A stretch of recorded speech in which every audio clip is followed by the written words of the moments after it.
What is going on, guys? It is your boy TKD1 here, back in Plays Source. This is, of course, Road to PS5, the weekly podcast series about any and all things PS5 as we head towards the release of the PlayStation 5. And with me, of course, my luxurious co-host, the ArachKnight. How are you doing, good sir? I'm doing well. How are you? I'm doing fantastic, my boy. I'm doing just fantastic. You know what I'm saying? I just got a Best Buy notification not too long ago this morning that my DualSense is arriving today. Ooh. It's being shipped by UPS, but there is no tracking information yet on that. I'm a little bit scared from that point that I don't have any tracking information, but it is hypothetically being delivered by a UPS driver. So it'll be here eventually. Eventually today, yeah. I got to leave for work in like 3 hours, so it might be here when I get home from work, but we're just gonna have to see. You know what I'm saying? I just hope they put it like behind an archway on my patio, you know, and not like right on the front door. You know? Yeah. I hate when they do that. I really do. You know, I feel like if I was a like Death Stranding delivery boy, you know what I'm saying, with a baby on my chest, right? You know what I'm saying? I would like do my best to hide the package if I'm gonna leave it on the patio. Yeah. You know? I don't know. Like, still visible to a person that lives there, but not visible to someone that's looking at the patio necessarily. You know what I'm saying? Yeah, so it's just not, like, you know, for those that are less morally inclined, it's not tempting to just pick up PS5 controller and walk. Because, I mean, if there's no one there, who's going to stop you? These are the questions, you know, as I sip my coffee. These are the questions, but of course, you can catch us over here on youtube.com/PlayStation Source, as well as your favorite podcast service every Sunday by hitting the anchor link down below to find us on Apple Podcasts, Google Play Podcasts, Spotify, and any other major podcast service, or by just searching PlayStation Source podcast feed. To support the show, you can, of course, like and subscribe, as well as become a member of the channel by hitting the join button or the link in the description. The Prince tier and the King tier are $1 and $5 respectively, giving you access to different channel badges, emotes, as well as shouts and all PSS content, just like the homies Caleb Kaiser, ArachKnight, Chungi, Owen, and Tapiwa Musa. I almost lost it. I almost forgot the homies, but I remember. And they, of course, all are members of the channel, which you can become one as well. Follow us on all platforms such as Discord and Twitter down below in the description as well. I like when a new member of the Discord comes in, you know? Yeah. We have like a few people that, you know, say hi to the homie, you know what I'm saying? It's a very inviting Discord, I would say. You know what I'm saying? Like, if you need a hello during the day, just join the Discord and someone will say hi to you. Yeah. You know what I'm saying? I like it. It's a good system. But ArachKnight, we are in the red zone now. You know what I'm saying? Title of this episode is like PS5s are unboxed. Like, PS5s are out there. There's videos of them. Things are happening. The PS5 is under 2 weeks away. We are in the danger territory, my boy. I'm excited. Are you excited? I am very excited. Bro, I can't wait. I mean, with my DualSense coming in imminently today, you know, you guys can expect an unboxing of that on the channel, of course. PS5 coming up very, very fast. We got our first look at a digital edition as well from a person. I don't know which country he was in, but he wasn't speaking English. So I just still watched his video, but I just didn't understand what he was saying. But yeah, it was great to see that. Yeah, man. Things are moving. But things are moving. I do want to bring up one random topic before we go into the games that we've been playing. You know what I'm saying? Because before, I would put the Uncharted movie news in the PS5 news, and, like, you know, it has nothing really to do with PS5, but I still kind of want to talk about it. You know? Just because, like, yeah. Apparently, the movie is done shooting. I thought it started shooting like 2 weeks ago. That's what I'm saying. I'm very confused. Like, I'm like, wait, what? Yo, that was like 2 weeks. How is that even possible? It's a fan film. Like, how is that? I mean, even if the movie's like a little bit short, like an hour and a half, still. I don't know if you could shoot an hour and a half movie in 2 weeks. No, absolutely not. It's probably been shooting for a while. They just didn't talk about it. It has to be, right? Or maybe like it's just Mark Wahlberg and Nathan together like towards the end of the movie, and it's a very short period of time. No, and they're both separate throughout the movie. No, absolutely not. You can't have a Nate story without Sully and vice versa. That's what the hell I'm saying. I mean, technically, you know, if you go back and play the Uncharted, it's really weird. There's a lot of time where you're playing as Nathan and Sully's just not there. Yeah. You know, like in the world, yeah, but like it that was definitely a shock to me when I played through all them this year again. They're actually apart a lot more than you would guess. Not like all the time, but Uncharted 2, there's like a whole stretch of a few hours where you're not with Sully. Yeah. You know? Same with Uncharted 3 and Uncharted 1.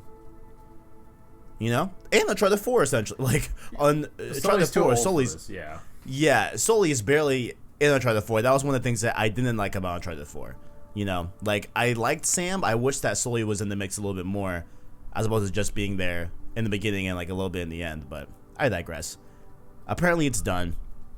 Also, we got images of Mark Wahlberg with his mustache,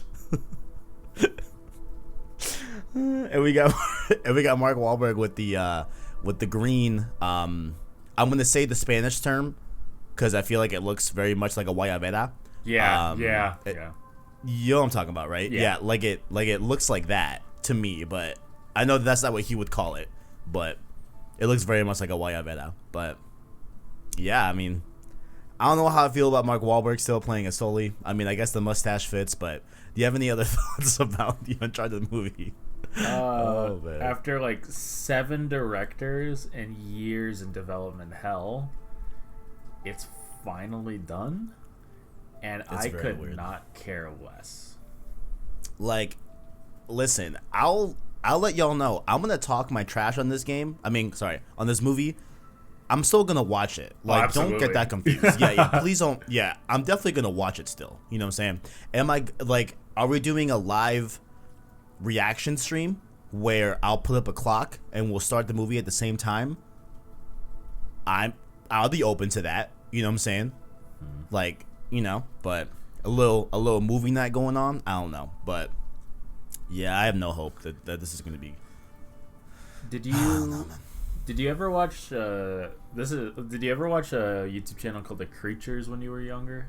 No. So they did something where like every Friday or whenever, all of them, because it was like a group channel, they would go to the movies and they would watch a movie. Like they would record themselves going in. And then their impressions on the movie going out. Okay. So that, like, assuming the Uncharted movie, like, comes out in a time where we aren't in a global pandemic. Oh. It's like, I don't know, I think that could be kind of cool. It's like, oh yeah, like, here's some of the, like, you know, some of the faces you've seen on the channel that we're going to go see Uncharted. And then on our way out, like, as we're driving, we can talk about, it's like, yeah. That movie sucked, or it was good, or whatever. That's crazy. Yo, I totally didn't even think that this movie could release in theaters. I just thought that it'd be on demand. Yeah. That's a very good point. Yeah, you know, like if it's like that, then I would definitely brave the storm, be as safe as possible, and go see it in theaters. You know, like the minute we can see this movie, I'm gonna see it. Yeah, absolutely. However avenue they want to point me to, I'm gonna see it.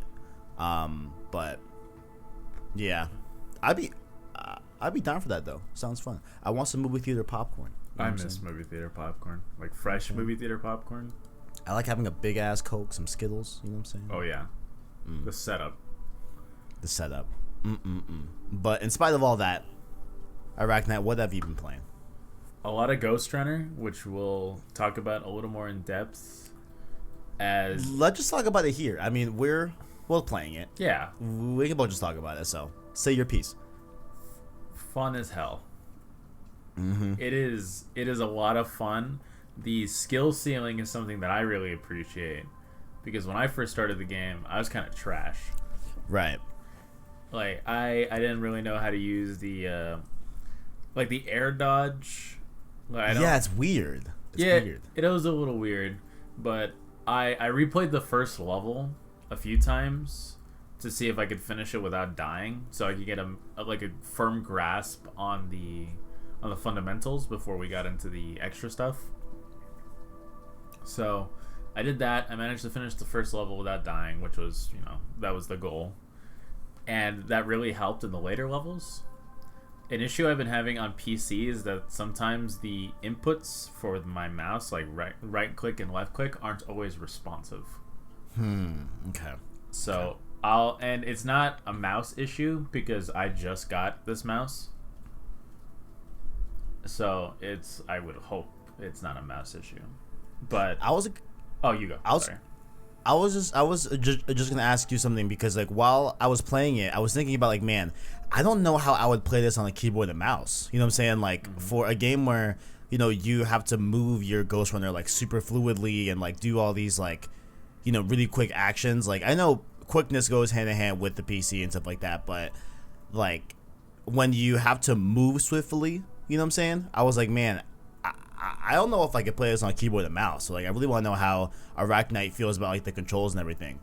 I don't know how you play it on a controller. Oh, I feel like it's been great on the controller. I feel like I'm having a great time. A keyboard and mouse, like I don't know how you do it on a controller. On a keyboard and mouse, it feels second nature. Okay. Because it's you have your air dodge on shift. Obviously crouch is on control.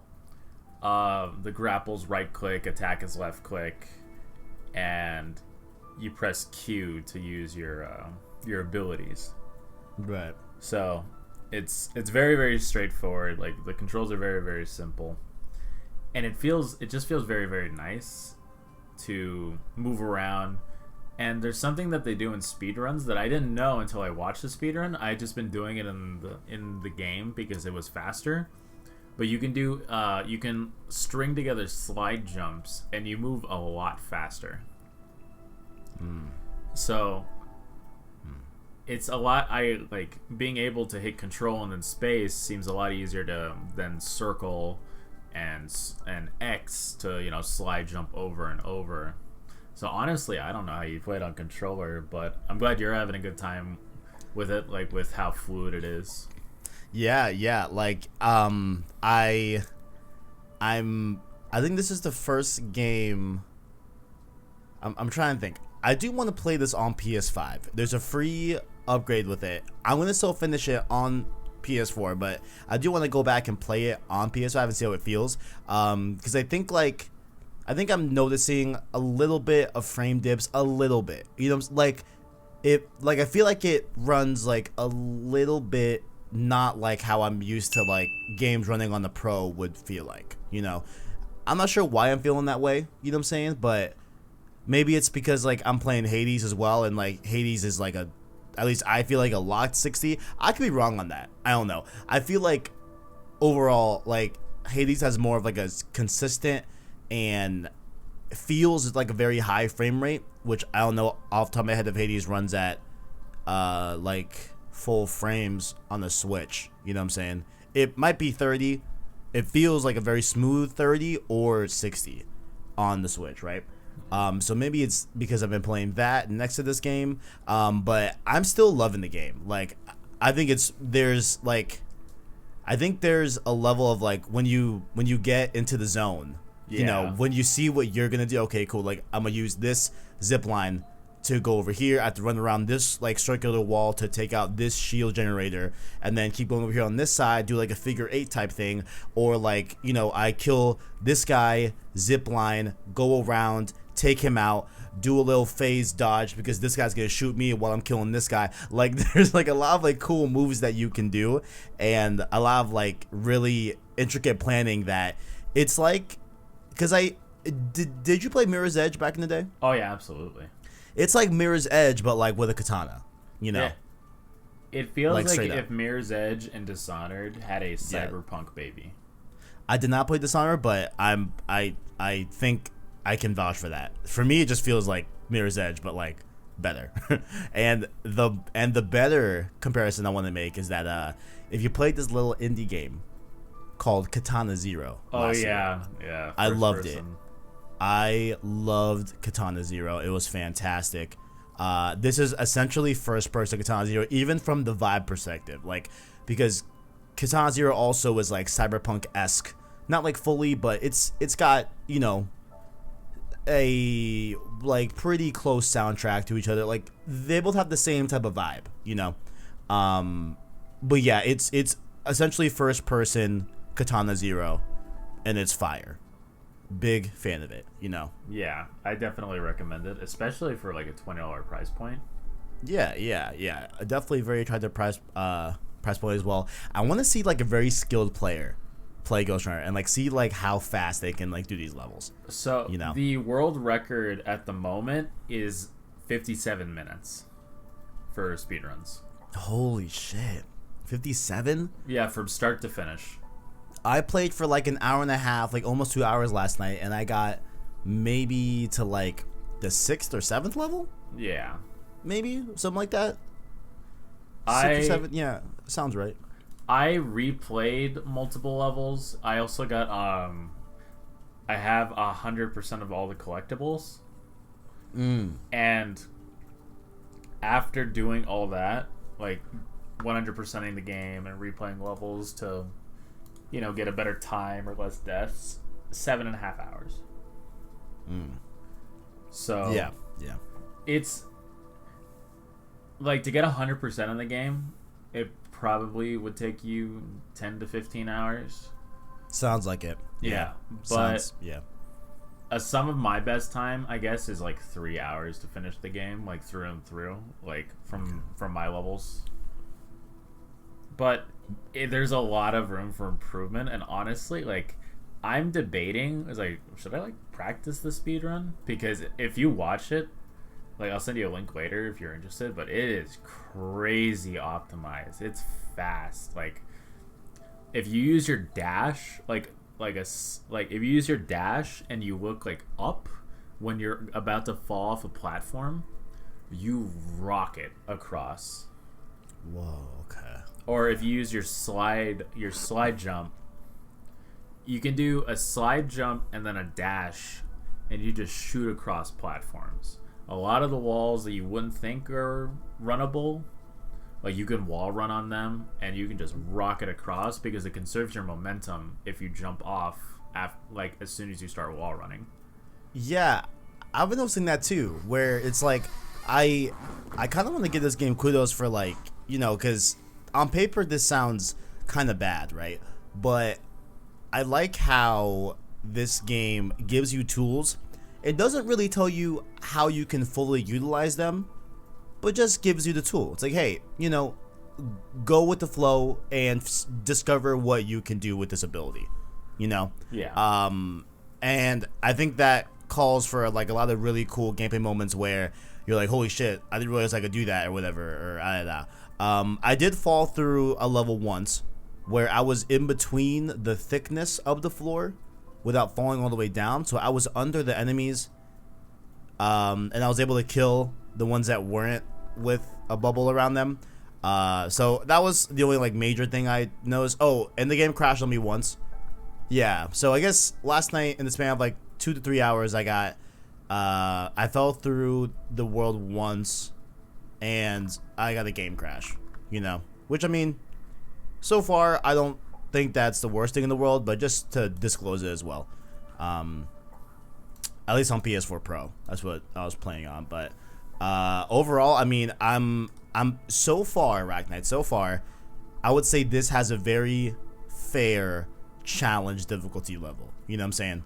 Yeah. Where I'm not finding it like gruesomely hard, but it's just like, oh shit, okay, like I'll probably have to take out this guy and then go over here before he sees me. Like, it's just a matter of just like learning where the enemies are in a given play space and figuring out how to do that, you know, which may take you a few tries, but it's been really fun. I love how the game just loads up and resets really quickly as well, so you know, keeps you engaged and everything, for sure. But overall, I'm very positive on Ghost Runner. I think it's really great. I like it. I definitely recommend it. It's one of my favorite games of the year. Oh yeah. The end game, like some of the end game levels and some of the boss fights aren't something that I totally vibe with. Out of 3 boss fights, I liked one of them. Like, are they just boring or are they just like stupid? Like, I'm not supposed to insult a boss level, but one's boring, the other one's stupid. Okay. When you get to level 8, you'll understand what I'm talking about. All right. Yeah. Oh, I guess one negative I'll put with this game is that like they try to give you story, and they do. To be fair, they give you story through dialogue on your comms and everything. There are times where you're having to do different maneuvers in the world, like in terms of getting from point A to point B, as they're giving you dialogue. And when you die, they just stop talking and they start talking again when you load back in and stuff like that. But they'll like start like mid-sentence sometimes, and I feel like there could have been a more better way to give me that story and not be as disruptive of the story when I die while you're trying to tell me it. That makes sense? Yeah, it's you know what I'm saying? I always whenever if they were talking and I died, they would always start from the beginning of their sentence. Most times, yeah, but I noticed a few times they'll just start mid-sentence. Like if it's like a super long thought, they would start like mid-sentence. I'm like, oh shit. Well, I mean, damn. Like I wish you started at the top, but there is something concerning a character that I will talk about, like probably next week when you finish the game, because I assume you'll be done by next week. Yeah. I just wanted more of this character. Like I enjoyed their contribution, for lack of a better phrase, in the story. It's just I wanted more. Okay. It's like yeah. I don't know. Ghost Runner, definitely recommend it. Even if I have some issues with late game, I'm gonna replay it. I'm probably gonna practice the speed run. Definitely recommend. Strong recommend. Yeah, it's not full price. You know what I'm saying? Oh my god, wait, one thing I have to mention, bro. Why is the text in all the game so fucking small? Have you noticed that? I sit right in front of my monitor. I never had an issue with it. Okay, I mean, same, right? I sit right in front of my monitor. And I'm running, I mean, I don't know if Ghost Runner runs in 4K, but I have a 4K monitor, right? But like I've noticed that like certain UI elements and like when the game is loading where it says loading, it's like really small. It's like, damn, I'm shocked that text is that small, you know? Or like the indicator to where you have to go next is super small, where it's like, man, like I have to like look around my UI, like, okay, where the hell is it? You know? I've been getting that too. Maybe I'm getting old. I don't know, but I think objectively they are really small. I've never had that issue on PC. Okay. Maybe I'm tripping. I was looking in the options for the game trying to see if like I could raise up it, but I could not. Yeah. As far as I'm aware. So, but Ghost Runner, I recommend it. Very, very cool game. Like it a lot. A game that I don't necessarily recommend, but still think it was cool, was Raji and Ancient Epic. It is a game from a small Indian studio called Nodding Head Games.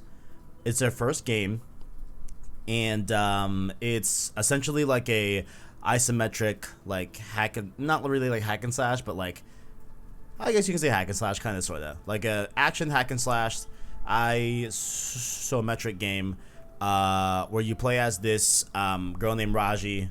Her little brother gets abducted by demons of the Hinduism religion, and with the help of other Hinduism gods, you are able to harness some power of the gods as you continue on your quest to find your brother again.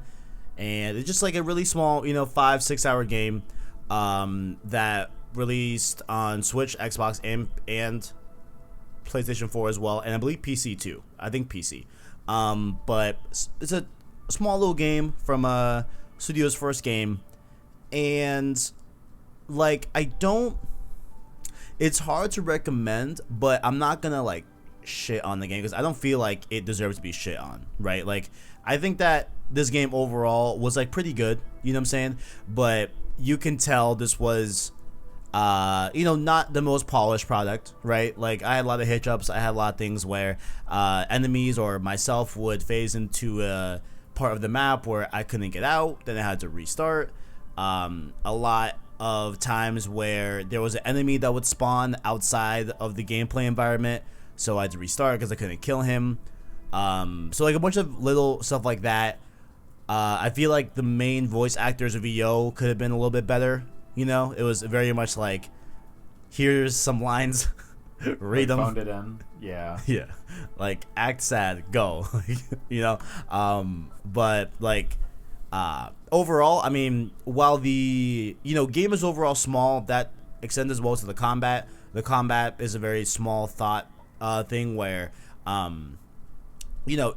it's just not as intricate, but what was there, I had fun with, you know what I'm saying? You get 3 different weapons throughout the game, like a spear, a bow and arrow, as well as one of them, and then you can mix those combat moves with a certain element type, whether it be fire, ice, or electricity as well, and you can rank those up with orbs that you find throughout the world, and then all that good stuff. What I think is the most unique aspect of this game is like there's some really cool aerial combat where Raji could run up a like pillar or a wall and do a heavy attack or a light attack as she's coming down. So there's some really cool, parkour, I would say, like combat moves on the game as well, which I thought was pretty neat. But overall, it was just a small little game. I don't think I would recommend it. I paid $20 for it. No, sorry, I paid $25. I feel like it's not particularly that worth it at that price point, but overall, like, I still think if it's on sale for 10, 15, $5, and you're just bored, I would recommend it. Another benefit that I saw with the game is that it explores the religion of Hinduism, which is not an area explored that much in games. We always see like the Greek mythos, we see Norse a lot as well, but we rarely see Hinduism, I feel like, in gaming. So I just thought it was super cool that they went that direction and did something very, very unique. Of course, from that studio being in India makes a lot of sense. So I applaud the game overall, but it's not like the most like in-depth cool game, I'd say, but I thought it was pretty neat. Yeah. It is what it is. It is what it is. Have you played Hades? I keep seeing people recommend it. It's like I should definitely try this game out, and then something else will grab my attention. Yeah. I'd say you gotta play this game, bro.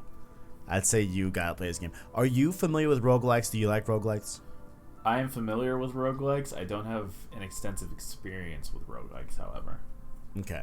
I feel like you could rock with this game, bro. I think you would like it. Long story short, you play as Hades' son. I forgot his name already. Son with a K, I think? Or a D? I forgot. But you play as a son, and he's fed up with the underworld. He's like, fuck this shit. I want to get out, right? So your runs that you do, that you replay eventually throughout the game because you are going to die, is that you're trying to escape the underworld. And the way Hades has it set up is that the route to the regular world, I guess you could say, like out of hell, always keeps shifting and changing, which is one of the fundamental core aspects of a roguelike, right? So they have a in-game narrative explanation as to why you are doing multiple runs and why they're changing. I think it's super neat in that aspect. There's a lot of really cool characters. All the gods are hot as hell, my boy ArachKnight. Like, for real. Ooh. Like, they're all drawn very... I'm like, yo, I could rock with this. You know what I'm saying? Like, yeah. There's like a lot of really cool characters and everything, and a lot of cool story stuff as well. I feel like if you're a massive Greek buff, you definitely gotta play this game. I'm not like the biggest fan of Greek mythology. Like, I like it, I just haven't consumed like a massive amount of it.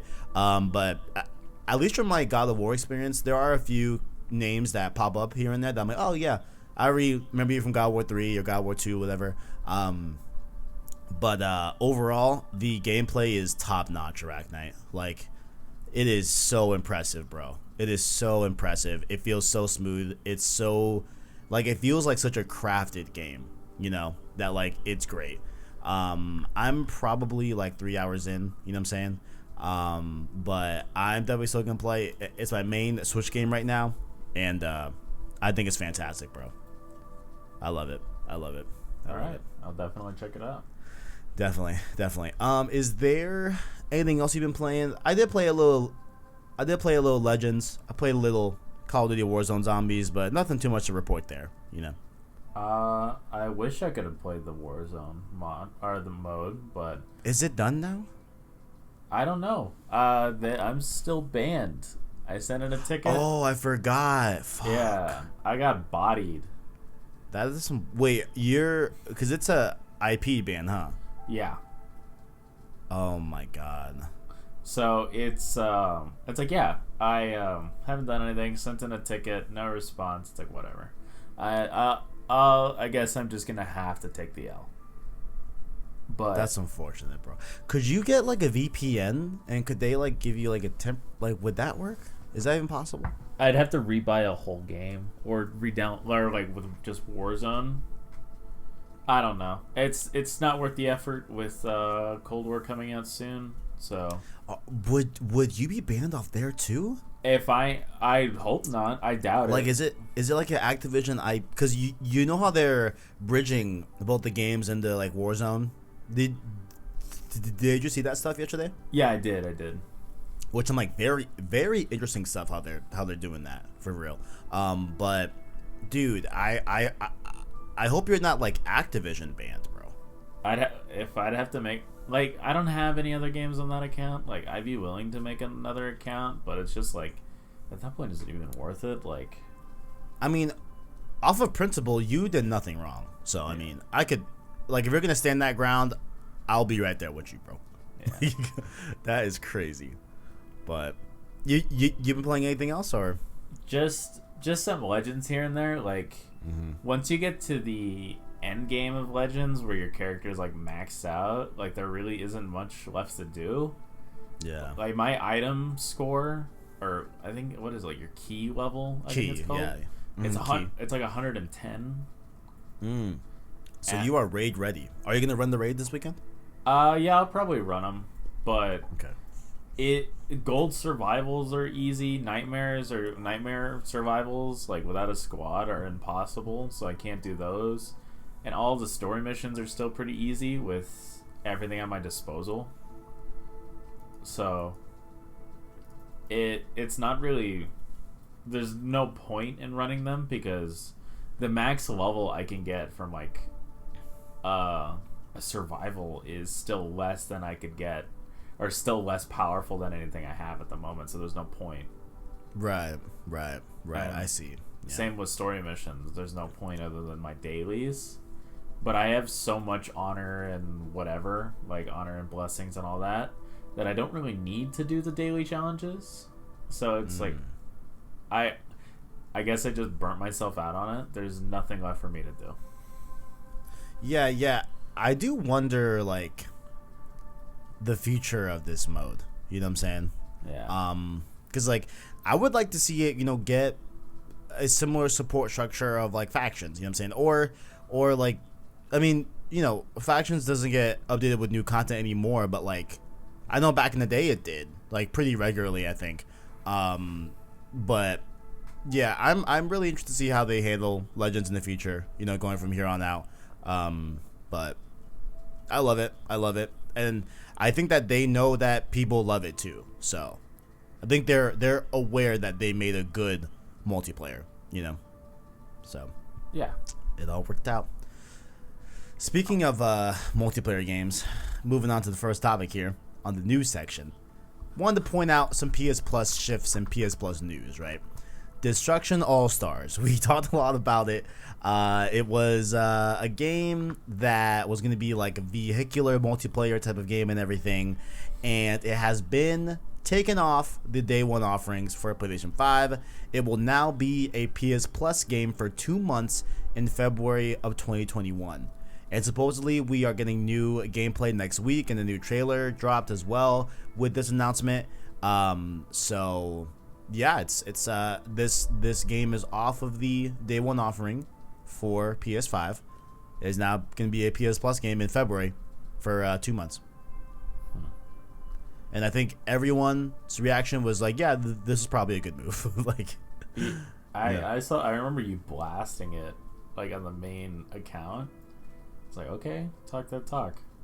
I mean, like, I'm just keeping it real. Look, I don't want to disrespect the studio. You know, I know devs work hard, right? I'm not trying to trash on this game, but let's keep it 100% honest with ourselves, right? Who was really like hardcore looking for this game? Not me. You know what I'm saying? Like, people are looking at, we have Demon Souls, we have Miles Morales, we have Sackboy even, we have Call of Duty Black Ops Cold War, we have Assassin's Creed Valhalla, Watch Dogs Legion, you know what I'm saying? Like, there are so many other games coming out in November that everyone was talking about and nobody was talking about. 2 games, Godfall and Destruction All-Stars. Pain. And I feel like Godfall was talked about even a little bit more than Destruction All-Stars. I would wager that. You know, honestly, if we never talked about Godfall on the show, I wouldn't have known it was coming out. Yeah, and you're definitely not alone with that, for sure. Like people are not that aware of those games. You know what I'm saying? So and those, and like I feel like the Destruction All-Stars, with them, you know, going back, and what I think optically what they're trying to do is they're trying to position it to have a Rocket League type effect, you know what I'm saying, or a Fall Guys type effect, you know, where those games are good, but they got to high popularity because they were able to be played by a lot of people for free at the same time to create a buzz of people talking about that game, you know. So the same could happen for this game, but it's yeah, I mean, now I'm definitely gonna check it out, you know. With PS Plus, I'm definitely gonna at least try it. I wasn't gonna try it at $70, you know. Yeah, absolutely not. But it is what it is. It is what it is. Quick updates involving PS Plus. I just want to go over these really quick. For the month of November, you will get Hollow Knight Voidheart, which Christian loves that game. Shadow of War, which I know a lot of people like that game as well. And on PlayStation 5 only, this is not including the PS4 version, only on PS5, you will get Bug Snacks. Let's go! Everyone's talking about Bug Snacks. It's lit. It's lit. It's lit. So, I like those how... are your... Yeah, no. Oh, sorry. Go ahead. All I was going to say is, like, the PS5, like, this is the PS5's knack. Oh, 110%. Yeah. Absolutely. This and, like, Sackboy, I feel like, are its knack combined. I don't feel like Sackboy, because Sackboy, like, Little Big Planet is a franchise that a lot of people are close to. Mm-hmm. Like, I feel like Sackboy is its own thing, but, like, Bug Snacks is knack. Knack is back, baby. What it is, I think, is that they are properly capturing the meme quality of Bug Snacks. Yeah. You know, like, they see that, they know what they're doing with the song, which is a fire-ass track. Let me not lie. You know, it's fire. Have you heard it? I have not. Bro, I'm going to link you the Bug Snack song, bro. That goes in, dog. Like, I want to get, like, Boy Wonder on the beat, you know? Make a trap beat with it. It sounds fire. But that you'll be getting in November. A good thing to note here is that Bug Snacks will be available on PS5 with PlayStation Plus from November 12th, so when the console launches, all the way to January 4th. Ooh. So if we couple that information, so that's about 2 months, with this Destruction All-Stars also being 2 months long, it looks like they're going to do like the PS5 games for maybe the first few months or maybe first year, 2 months long instead of 1 month long. Because, of course, not a lot of PS5 games out at launch, of course, right? Yeah. So I think maybe that's what they're doing, but just had to note that there. But Hollow Knight and Shadow of War will be available on November 3rd next week, and will be available until November 30th for your enjoyment. One last thing that they did, which I thought was pretty cool, The PlayStation Plus collection has grown, ladies and gentlemen, has extended. It is now 20 full games. They have added Call of Duty Black Ops 3, most importantly, with the Zombies Chronicles DLC. So that is a fucking banger. A banger deal, right? They also threw in Crash Bandicoot Insane Trilogy. Perfect addition. Let's go. To hopefully boost some sales of Crash 4 on PS5, you know what I'm saying? It's a great game. We just played that. They also upgraded Final Fantasy 15's version to the Royal Edition. Before, it was just the base. Now it's the Royal Edition you'll get with Final Fantasy 15. I'm not sure what's added there, but wanted to lay that out there. So, the PlayStation Plus collection gets better and better. You'll love to see it. You truly, truly love to see it. Mainly, it's that Zombies Chronicles, man. Oh, absolutely. That one is fantastic. But moving on here. So it looks like Sony's been doing some work with some PlayStation games that will be taking advantage of the PS5's hardware, right? Without being fully like another version of the game, right? Just PS4 games with boost mode on PS5 look to be getting some updates this week that are definitely upping the performance on them, and the performance can even be seen on PS4 as well.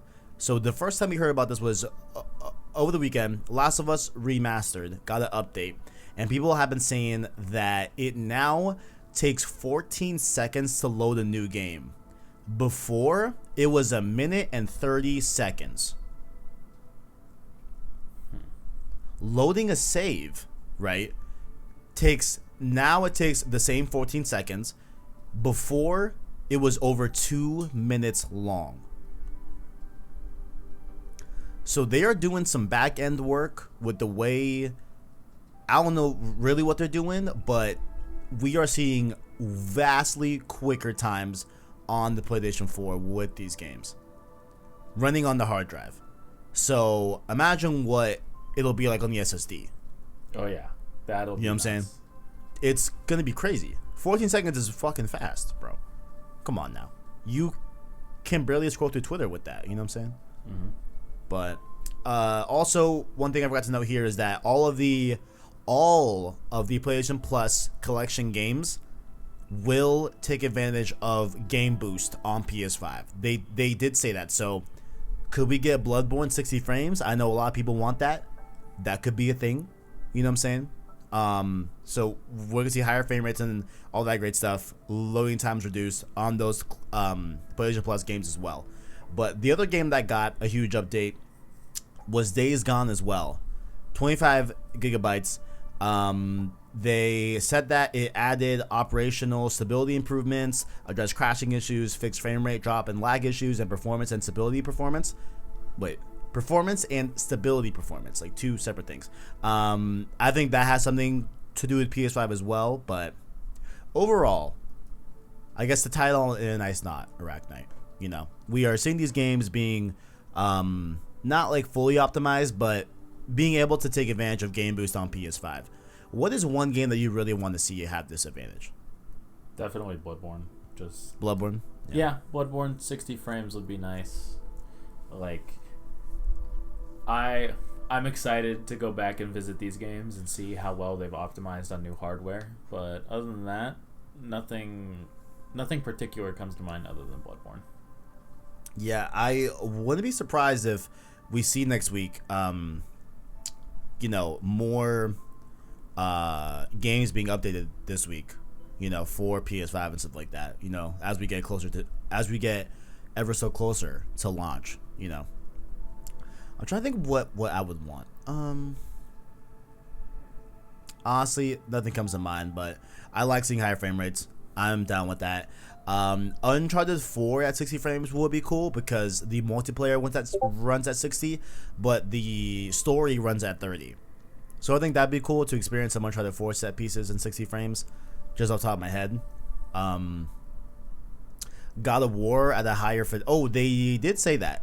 Yeah. I didn't put it on here, but God of War is getting 60 frames. I wasn't, because I could have sworn that performance mode already ran at 60 on PS4 Pro.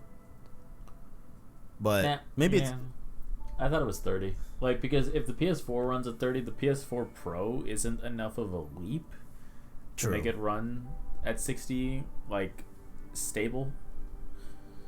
Maybe that's what it was. Maybe it was like an unstable, you know, above 30 maybe, but I don't know. Yeah. But yeah, like if I can play God of War 4K 60, it's a wrap. It's a wrap. It is a wrap. But yeah, so your favorite PlayStation 4 games may be updated to PS5, all that great stuff.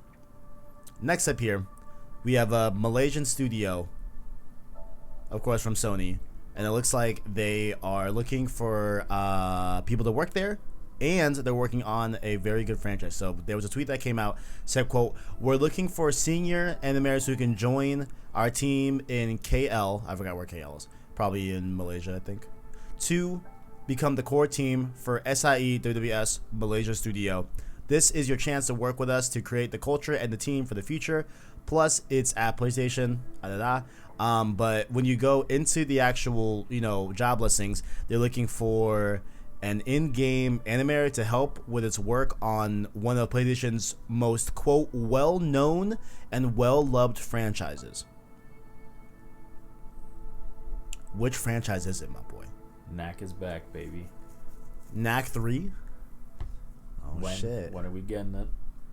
Oh, shit. Knack 3. Okay. I mean, well-known and well-loved. Is Infamous well-known and well-loved? If it isn't, I'm going to throw hands. I feel like people don't talk about Infamous as much as we think they do. Well, the last main release was 6 years ago. That is very true. That is very, very true. You're not wrong. Well, does First Light count? First Light is like a Lost Legacy kind of deal. People talk about Uncharted 1 through 4 as the main things, and Lost Legacy is kind of like a side piece, for lack of a better phrase. Like, I definitely count it in the Infamous, like, series. Like, it's definitely, like, a good part of it. But if we're talking mainline games, we haven't had a mainline game in 6 years, which breaks my heart.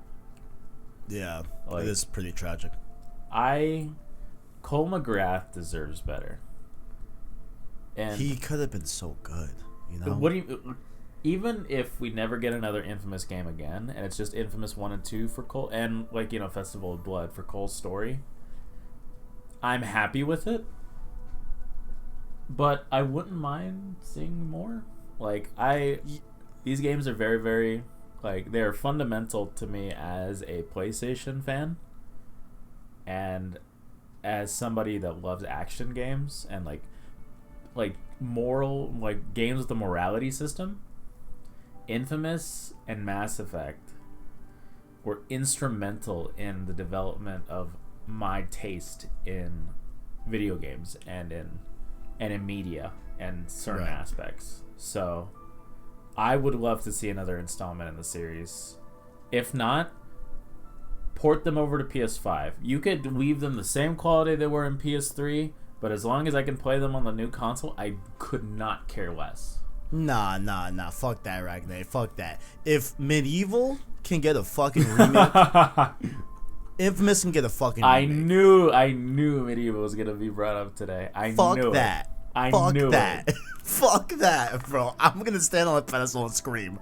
Look, if Medieval, that bum ass game, can get a remake, and Infamous can't, oh hell no, bro. I would swing. 10 minutes ago, or like 10, 15 minutes, like, I don't want to disrespect the devs. Like, I know they work with, like, this bum ass game.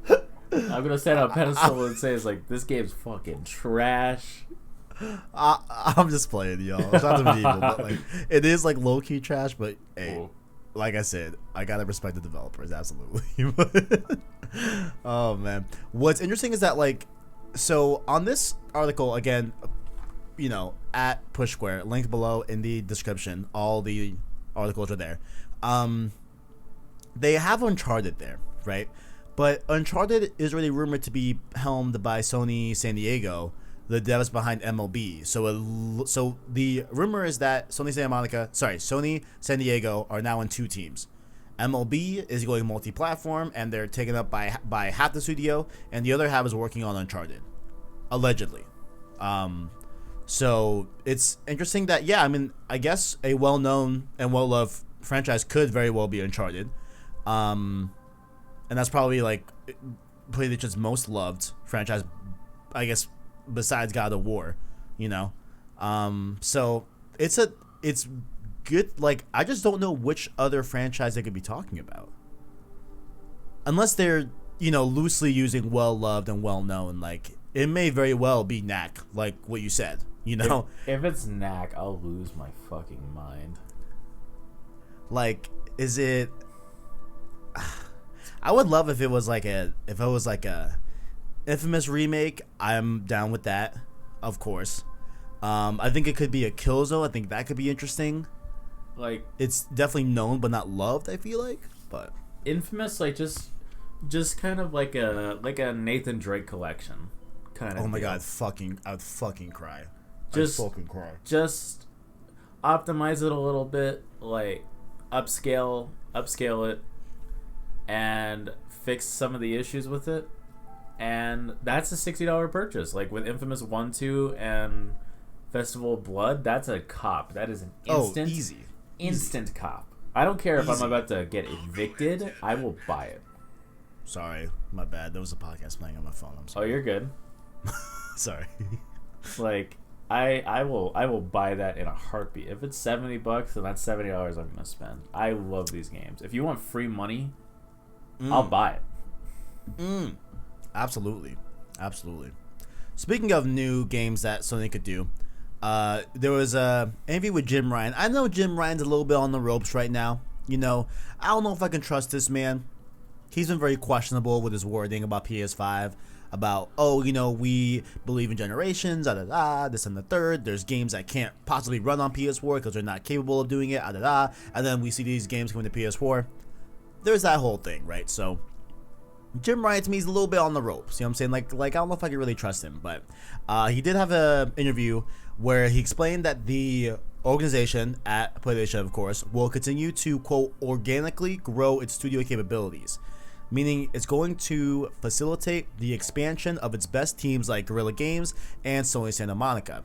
Then he went on to say that it also may be a possibility that they will, quote, bolster our in-house capability with selective mergers and acquisitions. So it looks like Sony is looking to, I think, do what they like. This right here is what I think PlayStation should be doing off the base of PS4. You know, they won this generation because they were able to cultivate and make very, very powerful first-party exclusive games for the platform, right? And they made very, very smart acquisitions, like not connectly, you know, in the PlayStation 4 generation, but when they bought Sucker Punch back in 2012, that was a great purchase, right before PS4 came out.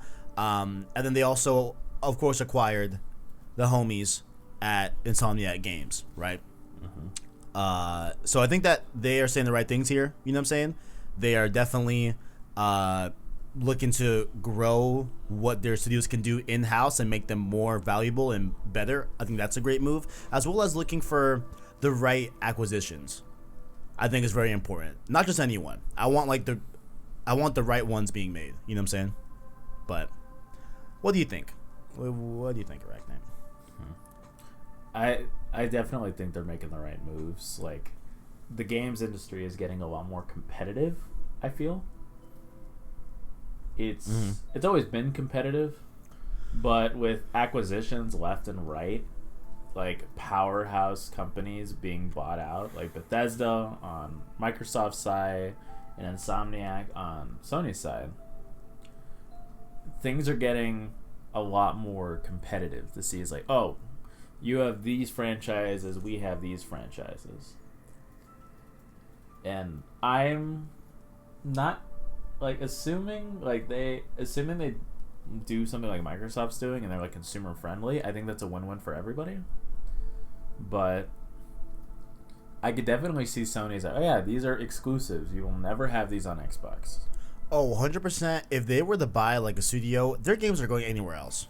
Yeah, it's like no, fuck no, no. It's like, oh yeah, we like if in another Earth there is an Earth where Sony bought Bethesda, Earth 2, it's what it's called. Earth 2, and they said fuck you, Doom is on PS only.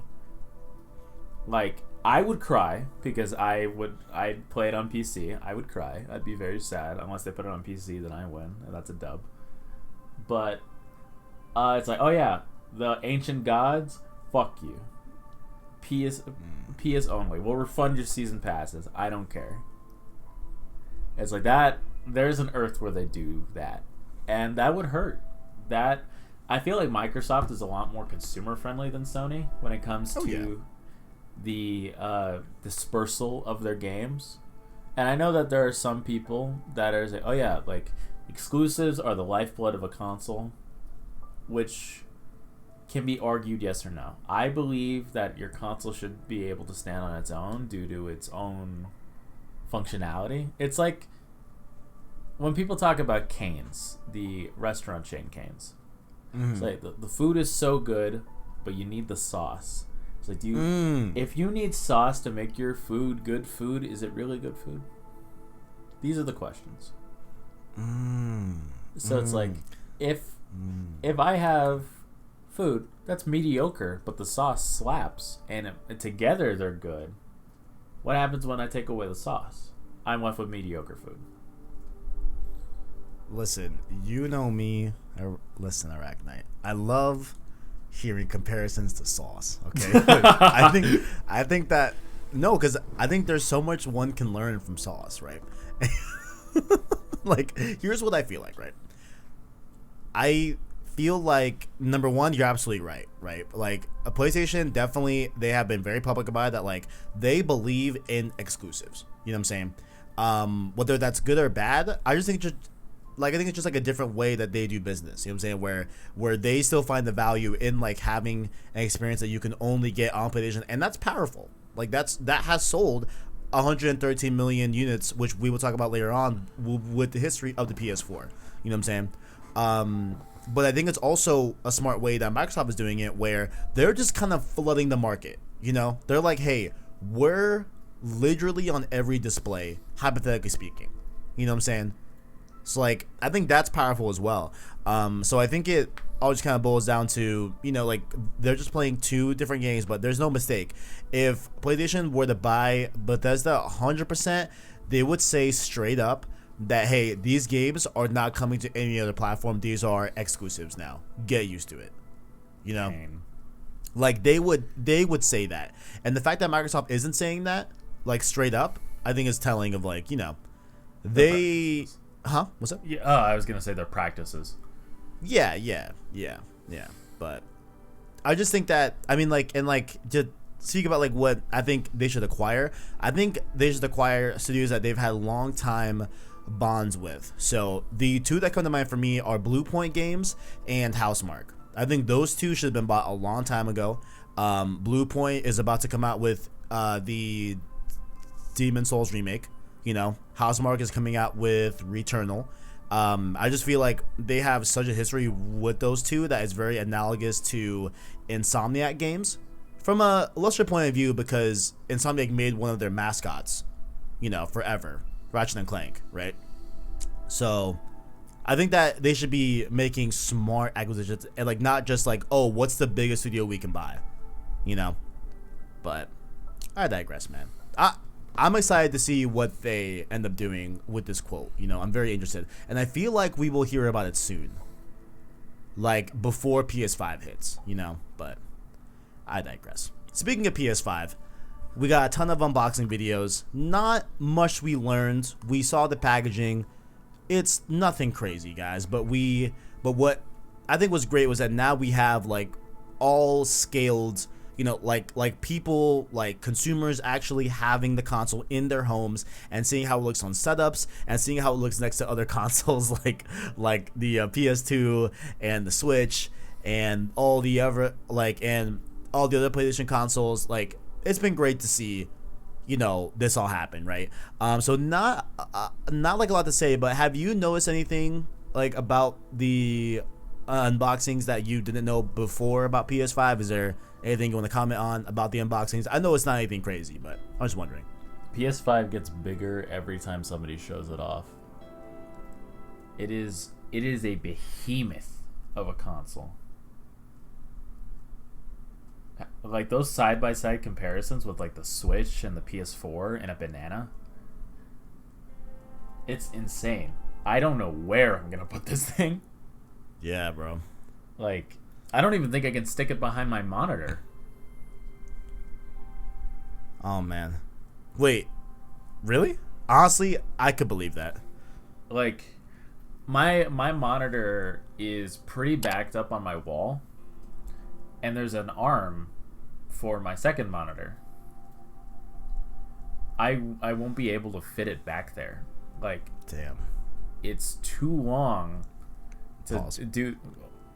It's too. I'm sorry. I will stop it right there. It's too meaty. It's too big.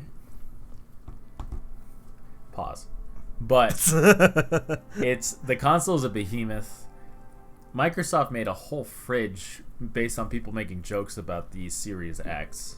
I couldn't believe that. I that thought is it was fake. Really funny. That's so clever. No, it's fucking clever, bro. That's some grade A marketing shit. I thought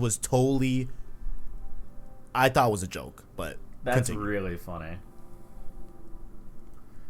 When are we getting the PS5 router? Oh my god, imagine.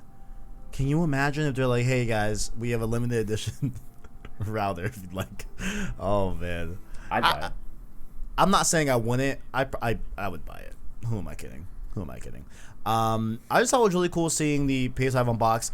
I'm obsessed with these videos, in specific. I follow a lot of tech channels. I like MKBHD, Unboxed Therapy, Your Average Consumer. So I do watch unboxing tech videos a lot, actually. I don't talk about it that much, but it's definitely one of my regular YouTube programming that I watch a lot.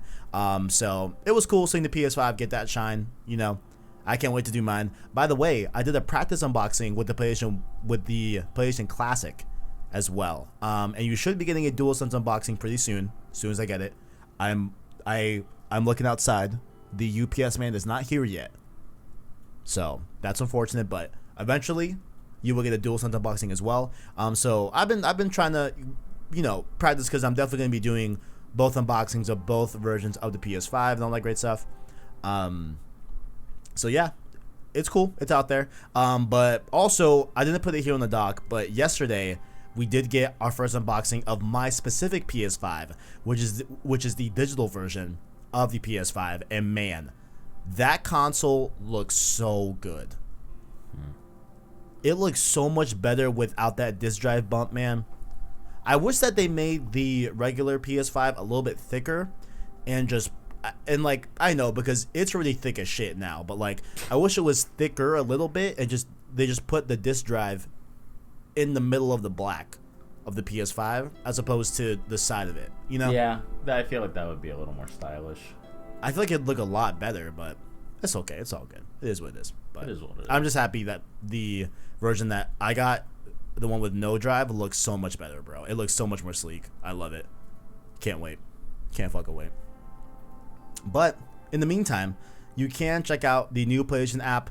Did you get a chance to update your application, sir? I never had the PlayStation app. You never had it? You fucking fake fan. Damn. Fake fan. You weren't pulling up your you weren't pulling out your trophies at the club, to show it to a lady. You know what I'm saying? You weren't doing that. I was. Have you seen like the meme of the guy at like a baseball game, like talking to a girl, like his arms are around her? It's like, that's you. It's like, yeah, I don't want to. I got the platinum in Infamous 1 and 2. You see these speedrunning trophies for the Uncharted games? Those were me.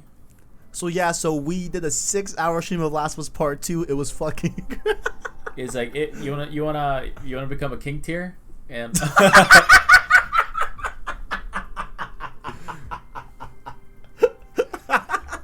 Any and all things PS5, any and all things Last of Us. We got the Road 2 playlist right here. Holy shit! All right, that was good. Yo, that one got me. Holy shit! Oh man. That's like the last thing I tell a girl. It's like, yeah, so I make PlayStation content. Like, I'm a fucking nerd. You gotta, you have to sell them. It's like, it's like, all right, yeah, I'll buy the card. Yeah. It's like, awesome. It has an oil leak. Yeah, that's exactly what I do. Like, I mentioned it very, very last. You know what I'm saying? Because, if it eventually escalates to them coming to the crib, you know what I'm saying? You know what I'm saying? You know what I'm saying? Eventually they're going to see my setup. And either think I'm a fucking psychopath, or it's like, you know what? I make content. Yeah. I'm out here. But yeah. Wait, how did we get there to the app? Who knows? PlayStation app. It got redesigned. It has a lot of features that are going to be on PS5 as well, so really cool stuff. You can get a little glimpse of like how the Explore tab works on the app, which looks very similar to the PS5 app, which we saw that in the, well, not app, but like portion of the main menu that we saw in the PS5 UI video. And we can see now we can get our first look at an integrated PlayStation Store that's not running off of like a website. That's fucking great. Messages are now included in this app as well. There's a lot of cool stuff. So I implore everyone to check it out because I think it's super cool. It's definitely a step up from the previous app. It's so much better. I love it. Because I hated the old app. I thought it was shit. Like I used it like a few times, but it was definitely not good. But I implore you to check it out, ArachKnight. Show off your trophies. You know what I'm saying? The ladies love platinums. You see this 225 level gamer right here. You see all these trophies? And that's how you know you're committed and you're loyal, is how many platinums you have.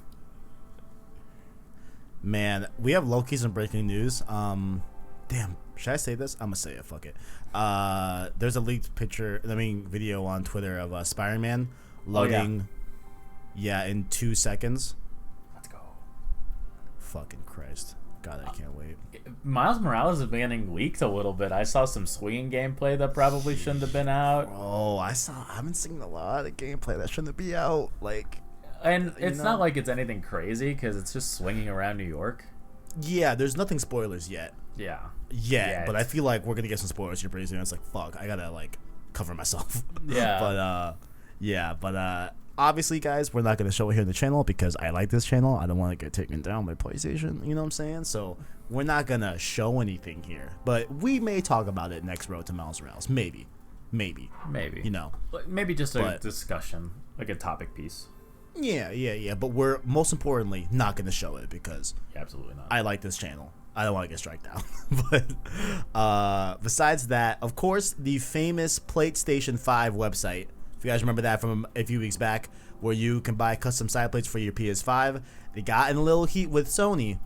Sony did file a complaint with them, and they did have to rebrand and rename their website. So now it's called Customize My Plates.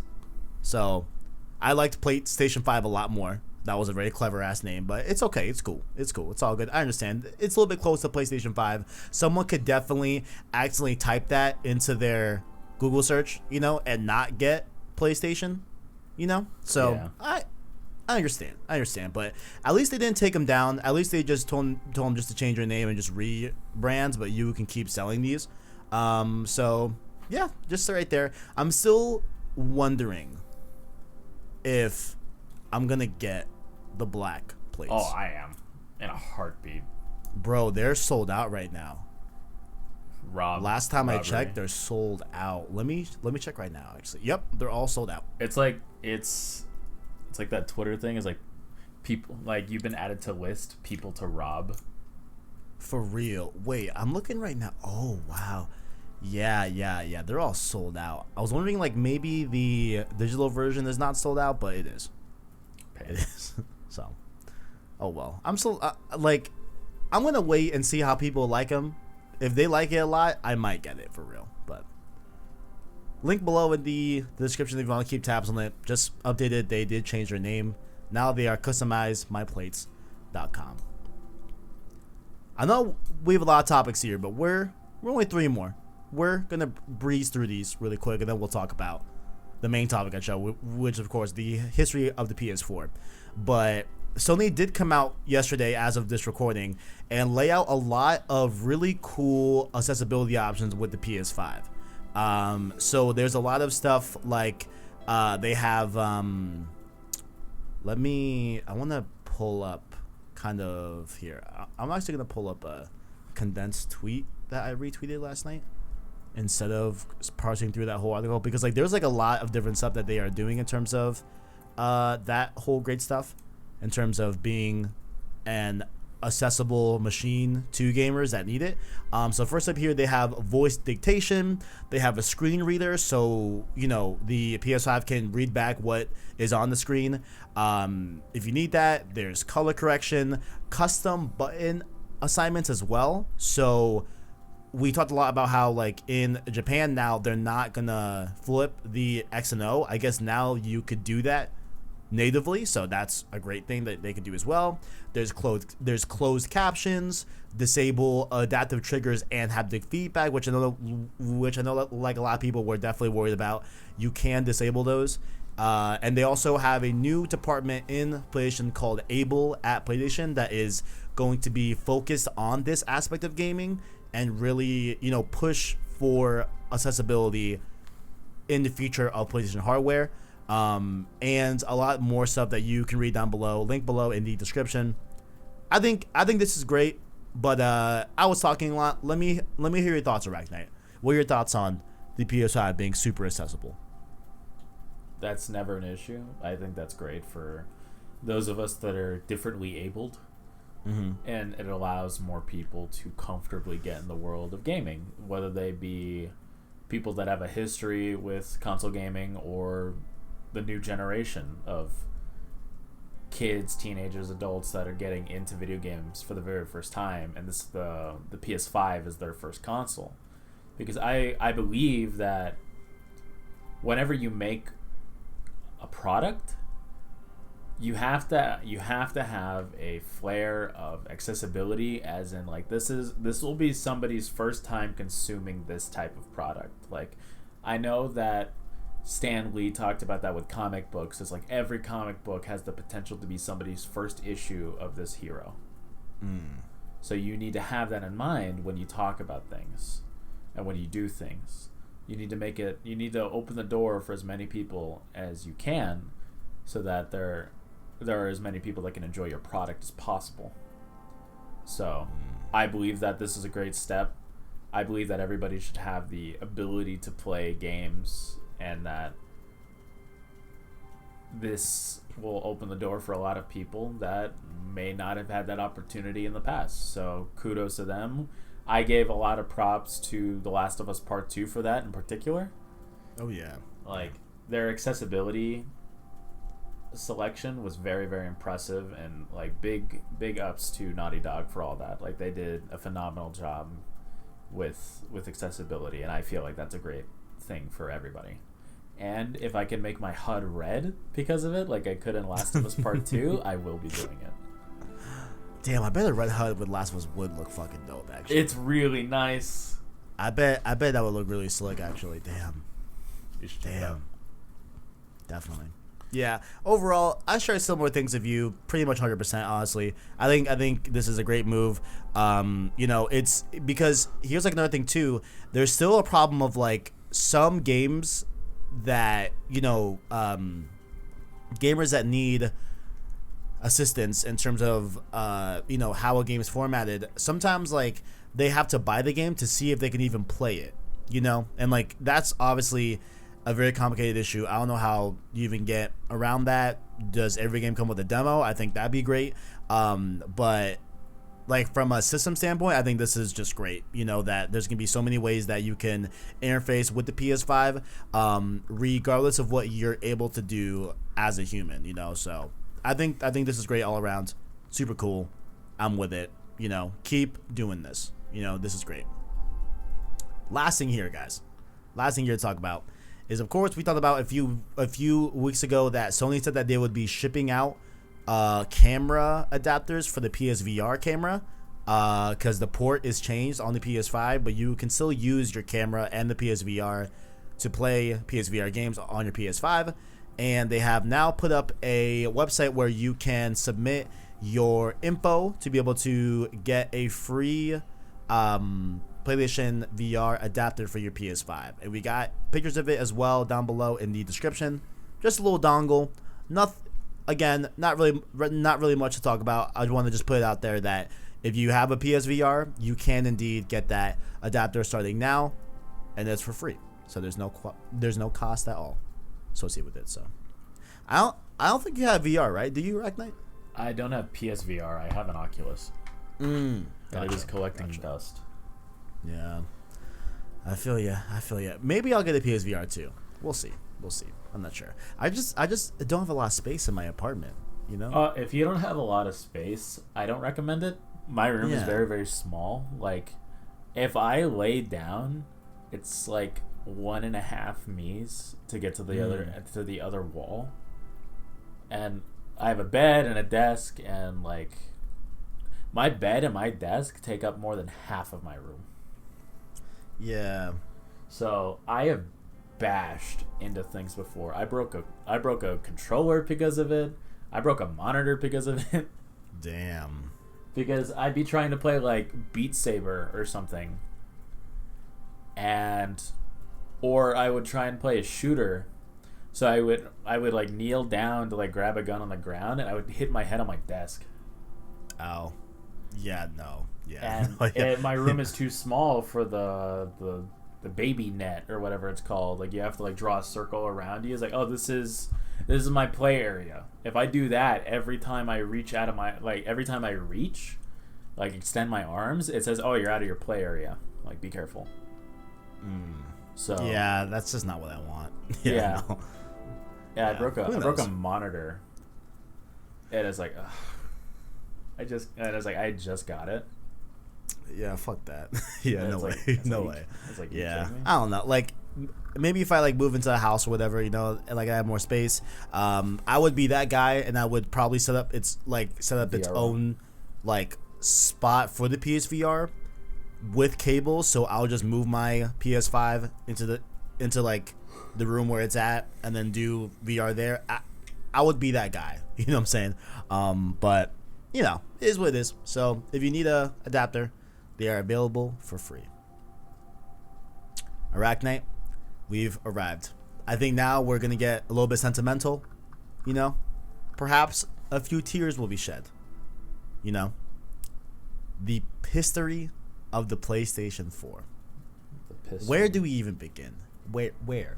You know, where do we even begin? Tell me your favorite moment with your PS4. Like, my favorite moment of my PS4. Like, you just bought a game, or you just got the console, or you have friends over and you were all playing something. Just, if you can think about it, like, if you don't have something off the top of my head, I do. I do too. Okay, you go. You go first. I do too. My favorite moment on the PS4. There's so many, but I think the one that stands out for me. Damn, I'm like low key getting emotional right now. Cause like this just meant a lot to me. Replaying Uncharted 4 on stream this year. Because seeing like Nate's story from 1 to 3 and then ending on 4, like, it really fucking hit me, bro. Like, I fucking love Uncharted, man. You know what I'm saying? And like, seeing the end of Uncharted 4, right? Like, I just think it was a perfect end to Nate's story. I'm gonna spoil it a little bit, low key. Fuck it, right? It's been 4 years. You know, there's like a picture in Nate's, you know, back room, I guess like side house, if you will, of all of, you know, the treasures and stuff like that, and like all the memories that he's picked up through the games, right? And in the dresser, there's a picture of, damn it, of Nate, Elena, and Sully, all the way from Uncharted 1. You know, where it all started. You know, and like that shit just hit me the fuck hard, bro. Like, I love Uncharted 4 narratively so much. You know, like, you know, Uncharted 4 has problems, pacing issues, you know, everyone says it for sure. You know, Sully's not there a lot. It is what it is. But Uncharted 4, the way they ended Nate's story, I think it was one of my favorite. Is probably my favorite PS4 moment I've ever had. You know, and that includes the very first time as well. But it was different on stream, like being able to experience it with the homies. Like it was, yeah, it was a great thing. You know, but what is yours? 2 years ago, I was having a pretty difficult time, like emotionally. Like I was trying to balance working, school, figuring things out with my own personal life and my own personal relationships, like going to the gym 6 days a week. I was exhausted, like physically and mentally. And I get home from class one day, and I get an email notification. It's like, oh yes, your collector's edition of Spider-Man PS4 is going to be delayed by like 3 weeks. And the game was releasing that night. And I was like, no, that's not happening. So I call my local GameStop. I was like, you guys got Spider-Man, like the collector's edition? They're like, no. So I call another GameStop, and they say no. And I call a GameStop that's like an hour away from me. They're like, yeah, we have one. And I was like, claim it for me. I will be there tonight. So I go work out right after coming home from school. I get ready. It's like 7. I bring my sister and I bring one of my friends because they wanted to come along for some reason. So we drive to GameStop, and I'm waiting in line, hyped out of my mind. I finally get home, I install the game, and it's like every stress and worry just took a backseat. Like they weren't even present for the next few hours that I was playing Spider-Man. Like I remember like getting really hyped in the beginning, like the intro, swinging around New York, like taking down Fisk, all that good stuff in the beginning. Like I spent hours playing that game, and I had a job interview the next morning, so I was up until 4 a.m. and I had like an 8 a.m. interview. Yep. Oh man. So I got like 2.5 hours of sleep, went to the job interview, killed it, didn't even care, came back home and kept playing. I played all day. Yeah, man. Spider-Man was great. We did like a Let's Play on that where I wasn't streaming. I would just do like live comm with the face cam and then upload it separately. That was really cool.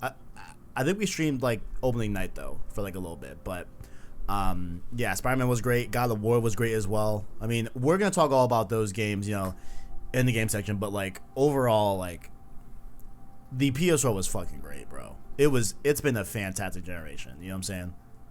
For sure. And I'm with you in terms of like a lot of like big life changes have happened with the PS4. You know what I'm saying? Like I graduated high school and college with the PS4. You know what I'm saying? So many heartbreaks, ArachKnight, with my PS4. You know what I'm saying? Oh yeah, if nobody else got me, I know my PS4 got me. Factual. That's big facts, bro. DualShock 4 and the PS4 always got me. But the PS4 released on November 15th, 2013 in North America, November 29th, 2013 in PAL. So I believe that's everywhere but I think Asian territories, specifically maybe just Japan. But then Japan got the PS4 in February 22nd, 2014. This was actually pretty controversial back in the day because, you know, Sony, a Japanese company, wasn't launching their console in their territory first. You know what I'm saying? Like, it was going to North America first, which, you know, wasn't that common, and it was pretty wild to actually see happen, you know, because the PlayStation 3 was in Japan first. So was the PS2. So was the PS1, I believe, as well. I'm double backing and making sure that's correct. But like I'm like 80% sure that is correct. If I can, yeah, they all launched in Japan first.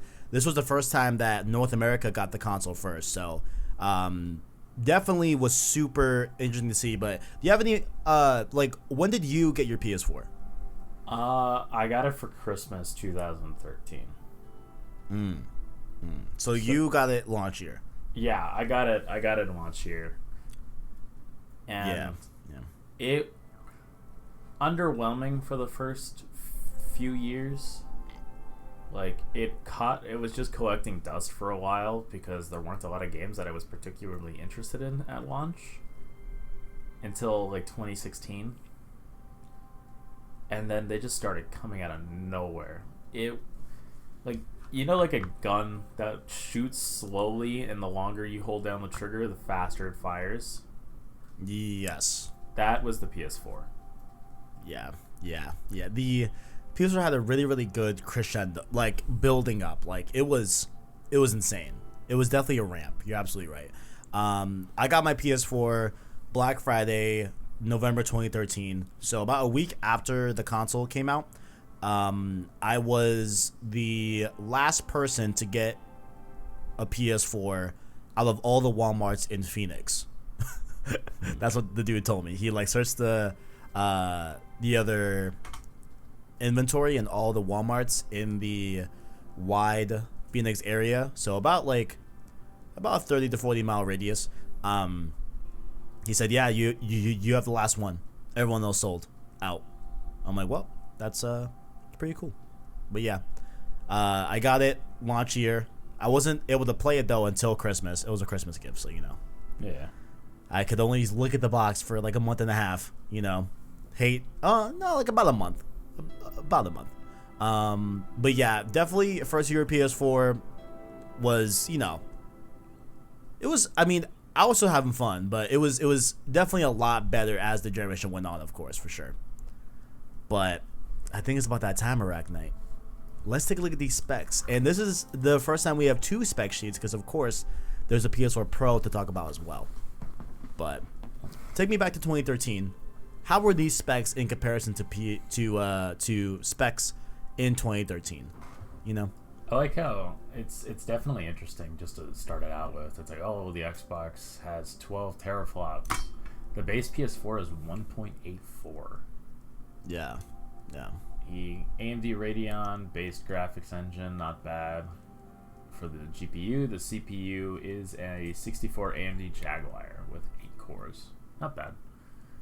With the CPU on the Pro, 64 AMD Jaguar, 8 cores, like 9664, and 4.2 nice teraflops on a Radeon, just a better version of it.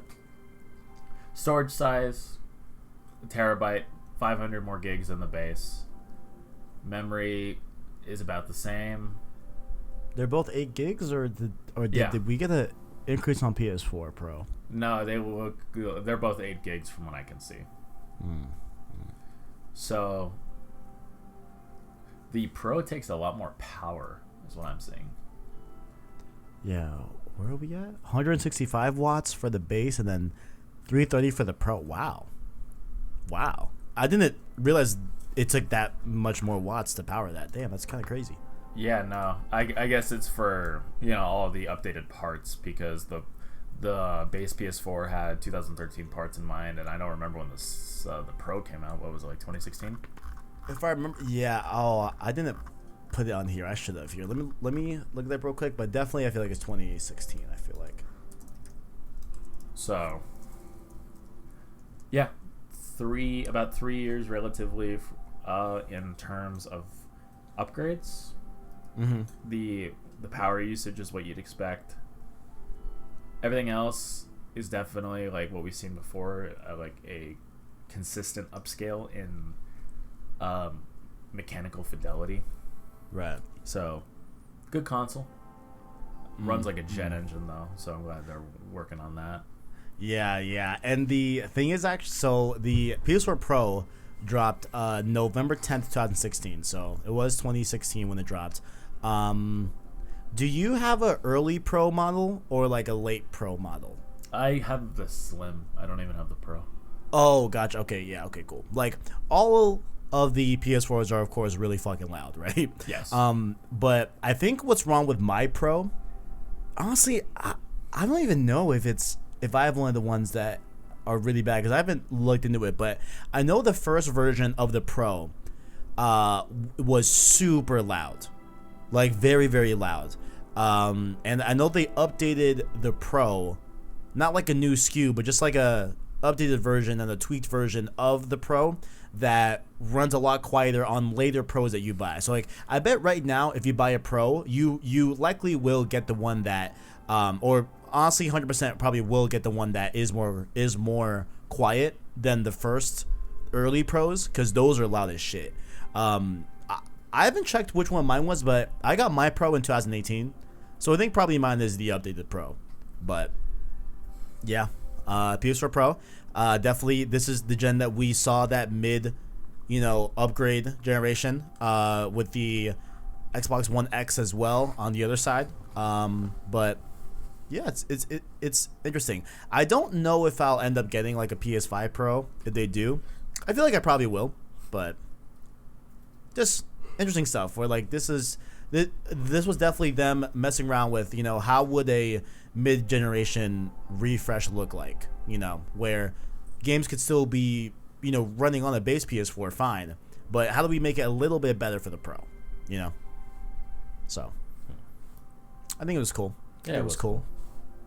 But of course, speaking of sales, the PlayStation 4 has over 113 million consoles sold since 2013. It is the fourth best-selling console of all time, behind the PS2, and is dangerously close to passing the Game Boy in sales, which the Game Boy is at 118.69 million sales. So I think the PS4 is going to do it. I think the PS4 is going to end up chilling at the third best-selling console of all time. I think they're gonna be able to pass Game Boy, but I don't think they'll pass anything else. Because I think after the Game Boy, I'm pretty sure it's let me look into it really quick. But I know the PS2 is number one, but I forget if it's the Wii or the DS that's at the second position. It's probably the Wii. It's what? It's probably the Wii. Yeah, right. Because I know the Wii's so crazy. Let me see. Okay, here we go. Oh, I think I have a wrong stat sheet, because it's putting the Wii below. The Wii's only at 101 million. That's not true. Is that true? Let me see. Interesting. I don't think that's right though. Oh shit, maybe it is. I don't know. Okay, so from two sources, I have PS2 up top, DS at second, Game Boy at third, and then PS4 at fourth. So I think the PS4 can pass the Game Boy, because that's only at 118, so they're super close to each other. But the DS is at 150, and then the PS2 is at 157. So I don't think that the PS4 is going to be able to pass 150, but I think it could end up in the third spot and just end there, for sure. But of course, the PS4 has sold insanely well. It's been very, very, very successful for Sony, for sure. So that's definitely easy to tell by the numbers here. You know what I'm saying? I feel like in the same vein that a lot of people had the Xbox 360 last gen, seems like everyone had a PS4 this gen, But let's look at the top 10 selling PS4 games, because this is where things get a little bit interesting. You know what I'm saying? Yeah, like, to no one's surprise, we all know what's number one. Of course. Grand Theft Auto 5 at a strong 20 million, and this is on the PS4. This isn't the PS3 version. Grand Theft Auto 5 is a powerhouse. Like, that game is immortalized forever. I don't understand how they still find people to just buy it. And like, I think you said this before, but I know it's like because sometimes it's cheaper to buy the game again to get shark cards off of it than buy shark cards themselves for online. Yeah. I think that's why. I think there was like a way like they were doing that to get really high sales, but yeah, it's fucking crazy how much GTA 5 sells. Yeah, it's crazy. Even with people just buying shark cards, that game is raking in cash. Yeah. Like, even to this day. It's been 7 years. Very, very successful. Very successful game. Absolutely. Uncharted 4 at 16 million. It deserves to be there. Absolutely. Red Dead 2 at 14 million. Marvel's Spider-Man at 13.2 million. You love to see it. God of War 2018 is at 12 million. The Witcher 3 is at 10.8. Horizon Zero Dawn is at 10. Last of Us Remastered, again, surprise, because it's like a port remaster kind of deal, at 10 million. Gran Turismo Sport, this is the first year that Gran Turismo hasn't like dominated the top 10. Yeah.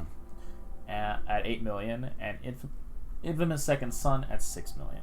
That one shocked me. That one shocked me. Seems a little low, but it is in the top 10. So I didn't realize that it would be the top 10. You know what I'm saying? Because I know like Second Son, you know, a lot of people don't love Second Son. You know what I'm saying? Even the hardest of hardcore Infamous fans definitely know that. You know, Second Son's alright. Yeah. Like, you know, it's alright. You couldn't know it was mid unless you bought the game and played the game like we did. Yeah. So we contributed to those sales. Like, I have no regrets. I'm glad I played it. But after playing the game once on Hero, once on Infamous, I was done. I uninstalled it and I was done. I haven't gone back to that game since. Would you say it's mid-famous Second Son? What are your memories of the PS4? No? Okay. No. I'm not even going to indulge you. I wanted to kind of, you know, before we move on to memories, right? Before I say my eulogy, I say goodbye. Final Fantasy VII Remake is at 11. It's almost fucking there. I want to see it pass over to the top 10. Wait, it's at 11 million? Yes, it has 5 million sold. Oh, okay. Final Fantasy VII Remake is right there. We have Monster Hunter World. Last of Us Part 2 is at number 13. Detroit Become Human, 14. What else is really notable? Ghost of Tsushima is at number 18. Yeah. Everything else is, you know, just Kingdom Hearts 3, Black Ops 3, Metal Gear Solid 5. Bloodborne's at 21. Knack is at 21 as well. Shout out to Knack. Persona 5 is at 14, so... it's definitely reflective of like the top 30 games of PS4 definitely paint a really good picture of like what was huge during this generation. You know, like it definitely matches, I feel, the overall talk, especially the top 10 having you know, Horizon, God of War, Spider-Man, and Uncharted 4. You know what I'm saying? Like it definitely covers the story of PS4, I feel like, very, very well. You know? Witcher 3 as well, even, you know. Yeah. But some great memories with the I think, you know, this is where perhaps we'll shed some tears, ArachKnight. You know what I'm saying? I fucking love the PlayStation 4. All right. I fucking love this motherfucker. You know what I'm saying? Like, it's gonna be a day, 13 days from now, when I gotta, you know, unplug this homie, you know, and put him in his final resting place. I'm not sure where I'm gonna put him yet, you know. I'm not sure. But the PS5 is taking that top of the desk spot. You know what I'm saying? I have the PS3 on the second shelf over here on my desk as well, because I'll be starting some stream series with the PS3. Keep it locked on the channel for that. But I'm thinking maybe I put my PS4 over in the family room. You know what I'm saying? I still want to play BioShock 1, 2, and 3, which I have physically on my PS4, so I can't play it on PS5. You know? But yeah, the PS4 was incredible. You know? Absolutely. Like, man. It's like surreal that a new gen is starting in 13 days, you know? and the PS4 will be looked at the previous gen. You know, like it's been 7 years. I've grown with this console, you know, as like a human, like especially like where I was 7 years ago. I was a sophomore in high school.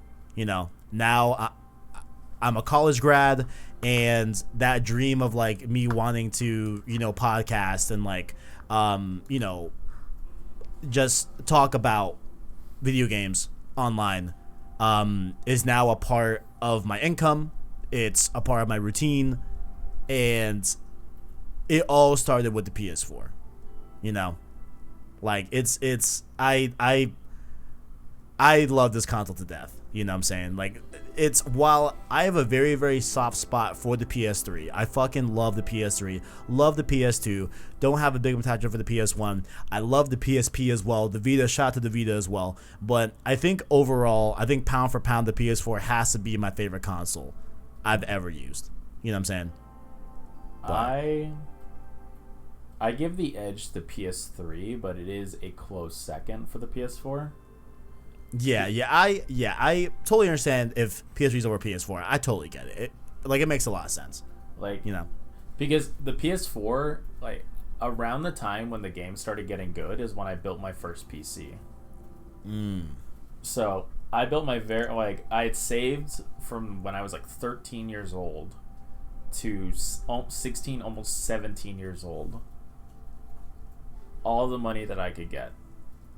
I'd saved like $1,200, and my dad spotted me for $400 extra.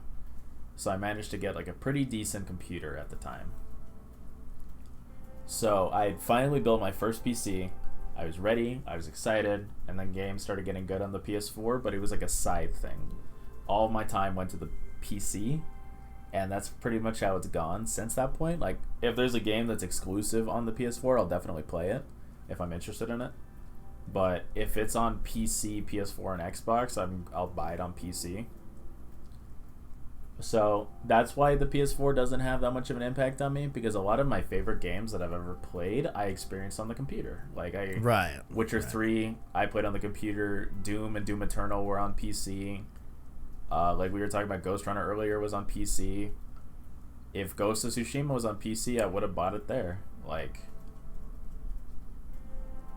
if there was an option on the PC, I would have chosen it. Same thing with like the games coming up, like Demon's Souls and all that. Like, I would have chosen the PC over the PS4. But my experiences with this console have been great. Like, the times that I've had, like I talked about earlier, like Spider-Man, my first run through with God of War, Uncharted. I remember finishing Uncharted 4 at like 6 in the morning.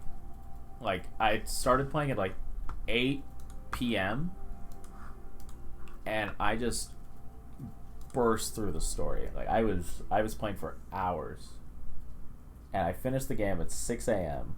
and I went on the wiki and I just started reading about the characters and all that, and Nate and Elena and Sully and Chloe and Cassandra, and like reading about all that, because it's like a franchise that I've loved since I was younger was over. Yeah. Like, at least Nathan Drake, a protagonist that I had become attached to. So that was over, and I mourned, for lack of a better word. Like, it was like, you know, bittersweet goodbye. No, I mean, to even double down on what you are spitting, bro. Like, for real, y'all can go look at my Uncharted 4, the last episode of that stream series.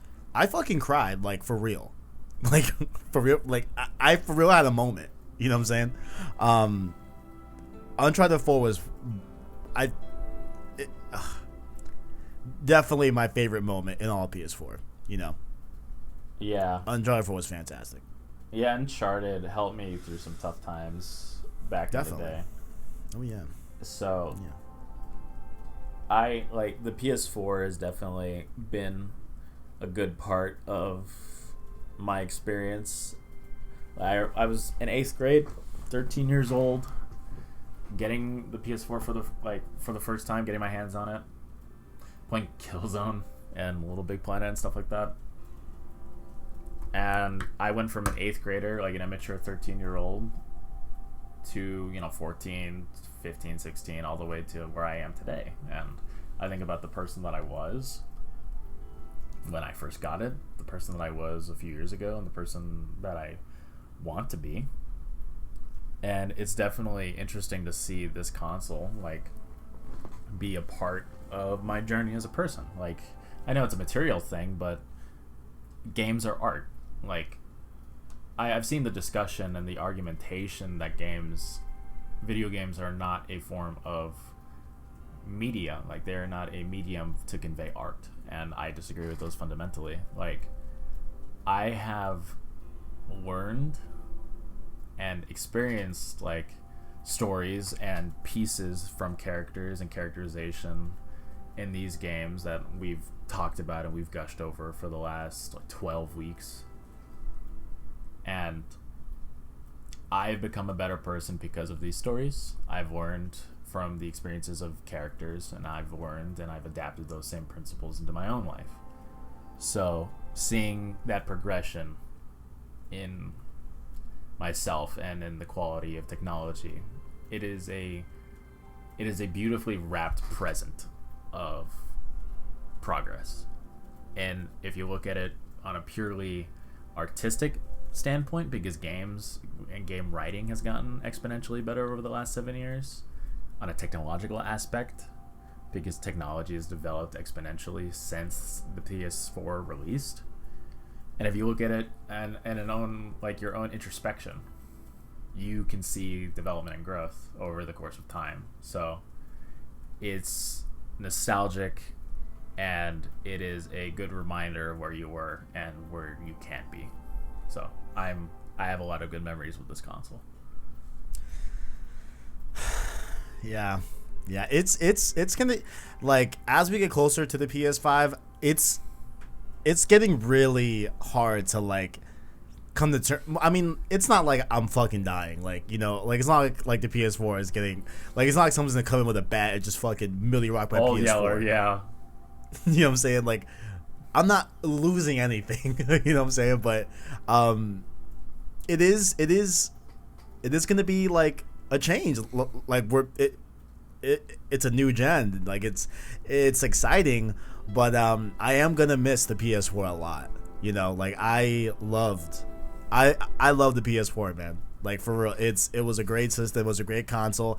I think we're all gonna look back on the PS4 as one of, if not the best PlayStation console ever released, pound for pound, in terms of games and everything. Like, the PS4 was, and maybe I'm super biased because I'm young, you know what I'm saying? So I feel like the PlayStation 4 was the first console I really paid attention to in terms of like an industry standpoint, you know what I'm saying?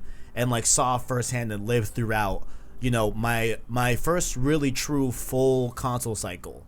You know what I'm saying? Like, really paying attention to PlayStation as a company, you know, and like seeing them, you know, cultivate and grow the PS4. You know what I'm saying? Like, maybe because it's the first time why I love the PS4 so much, but I don't know, man. Yeah, it's a console I'm for sure never gonna forget. You know, I've had some like who could forget playing God of War? You know, who could forget playing Spider-Man? You know what I'm saying? Horizon Zero Dawn, Uncharted 4, including the Uncharted remastered by Blue Point. You know what I'm saying? Last of Us remastered as well. We haven't even talked about this year. We've gotten Final Fantasy VII Remake, The Last of Us Part 2, and Ghost of Tsushima. Like, are you joking? You know? Like, I feel like if you bought a PS4 this gen, you were spoiled, man. Like, we got so many great experiences from the PS4. Like, it was phenomenal, you know? And for those that love it, I know you love it, Bloodborne as well. You know what I'm saying? Yeah. Bloodborne, a huge game. Medieval, you love to see it. Knack. Oh, man. Shout out to Medieval, you know what I'm saying? Shit. Oh, man. And of course, like, just speaking of, you know, PS4, not specifically tied to PS4, but like this generation, I feel like was so insane and so shifting in terms of games. You know, the rise of, I feel like, going off of Telltale, the rise of, you know, narrative driven games, the adventure genre, I feel like really found new footing with games like Detroit Become Human, everything that Telltale did from The Walking Dead to Batman and Life is Strange, which I love so much. You know what I'm saying? Like seeing that genre flourish, seeing a full genre become its own genre with Battle Royale. We've seen the rise of that. The good initiatives, I feel like, for the gaming space as a whole with crossplay, I think is great to see, where we can all play together in terms of multi-plat games. You know, Battle Pass I think is a good thing for like the most fair and best way to do free-to-play models. You know, we have had some bad with loot boxes. Of course, this generation was running rampant that we saw a lot of, and you know, pay to win in some cases and different stuff like that we had to deal with. But overall, like I think this has been a very influential generation, you know. Of course, not solely because of the PS4, but PS4 I think played a huge part in that. You know? Yeah. But you know it's a weird thought that I had when we were talking about all this? What's up? So, you were a sophomore in high school, I was in 8th grade. Now, you are graduated from college and I'm 20 years old. Yes. Think about where we'll be when the PS6 comes out. I don't even want to talk about that because I would have dead ass be in my 30s maybe. Yeah, you'll be in your late 20s. Like technically, 20s. It was gonna be 7 years from now. I'll be 29, which is like I want to vomit. Like, that's fucking old. I mean, it's not, but like, damn, that's crazy. You know, it's crazy. It's crazy. Like I started making content, I think back in 2015, I think, or 2016. I know my first ever video that I ever did is still up. It's on my personal channel, youtube.com/tkd123. I did a Star Wars Battlefront video on the pros and cons of Star Wars Battlefront. Oh man, good times. Good times. I remember that night vividly. Actually making that video for the first time. Yeah. That's growth. Good times. Yeah, me and Surreal Deathly, of course, co-host of Road to Miles Morales, we had a like a short podcast series called Scramble Saturdays. It would go up on Saturdays, and it was called Scramble because you know, we would just talk about whatever. You know, like the new MCU movie coming out, a new game that came out. You know what I'm saying? Like we would just talk about whatever, and anything was on the table. The thumbnails had ArachKnight. The thumbnails had fucking scrambled eggs on them. That's content. That's what you like to see. That's content, baby. Hey, that was some fucking content for y'all back in 2016. You know what I'm saying? That was some fucking content. Oh man, or maybe 2015. I honestly forgot. I don't know, but yeah, it's been cool growing as a gamer as well as growing as a content creator and growing as a human with the PS4. You know, like, and I hope this doesn't sound like super like cheesy or whatever, but like I think we're coming from a genuine place. Like for real, like gaming is a huge part of our lives, and I can't speak for you, but especially for me as well. Like gaming is a huge part. Like my two biggest loves in life, you know, from like a media standpoint, are by far and away number one games, and number two it's music.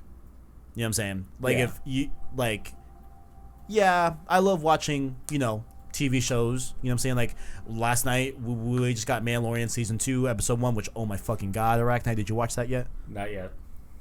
Not yet? No. Jesus fucking bro, we have to talk. Oh my god, you need to not look at Twitter. I don't want you getting spoiled, but you need to watch that as soon as possible. I will watch it as soon as possible. Absolutely. Like, while I love shows, you know what I'm saying, there's nothing to me like a great video game. Agreed. Nothing. You know, there's absolutely nothing pales. It is what I think the most potential to influence, potential to move you as a human, and the best form of media by far for me is video games.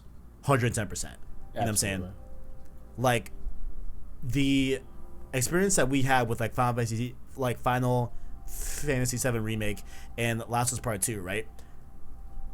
I think it's very unlikely and next to impossible to have the same experience in a condensed 2 or 3 hour movie.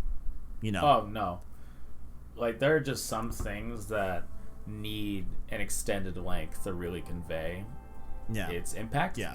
Like, FF7R couldn't be a 3 hour movie. Like, no maybe like a part 1, part 2, and even then, that's not enough. It's like, there are just some things that you can't do justice in film, and that's where the video games come in, or books and novelizations and stuff like that, where you get a more in-depth look. Like, I like TV shows, I like film. I'm not a film buff, and I'm not huge on TV shows. I enjoy them, but I'm not somebody who's passionate about it. I don't watch a lot of TV. But Daredevil is a show you couldn't put into a movie. You couldn't make 3 movies about Daredevil, like season 1, 2, and 3, and do it justice. No way. No. So there are just some things that you can't do like that, and that's okay. Yeah, like, I think, a like Netflix series or like a Disney Plus series, or like a show, I think gets close. I think that's the closest thing that you can do to a game. Yeah. You know what I'm saying? It's definitely close. You know what I'm saying? Like, definitely a lot better than a movie. Which is why I would rather see like an Uncharted series than a Uncharted movie, for example. You know what I'm saying? But I think even if you look at a series, I think overall, like, the act of you doing it, and you playing a game, having that gameplay element is so important that you can't get from a series or something that you just watch passively. You know what I'm saying? Like, actively being in the story, actively being a part of the experience is, I think, what makes video games the best form of media ever. And I think the PS4 had so many examples of those high tier quality of games that are the reason why I play games. Is I think Absolutely. Like where I would put my thesis on it of like why the PS4 is my favorite console. You know what I'm saying? Like, even Last of Us Remastered, Horizon Zero Dawn, God of War, Spider-Man, Uncharted 4. You know what I'm saying? Like so many heavy Detroit Become Human, which I loved from a narrative, from a story perspective. There was Final Fantasy VII Remake, like Ghost of Tsushima, Last of Us Part 2. Like, we can go on and on, but there were just so many games that gave me the like, this is why I play video games. Even Red Dead 2, you know what I'm saying? Like, so many examples of like, this is why I play video games. This is why this is, in my eyes, the best form of media that you could ever have. So, and that's facts. I just think the PS4 had so many examples of that, so. It was a good time.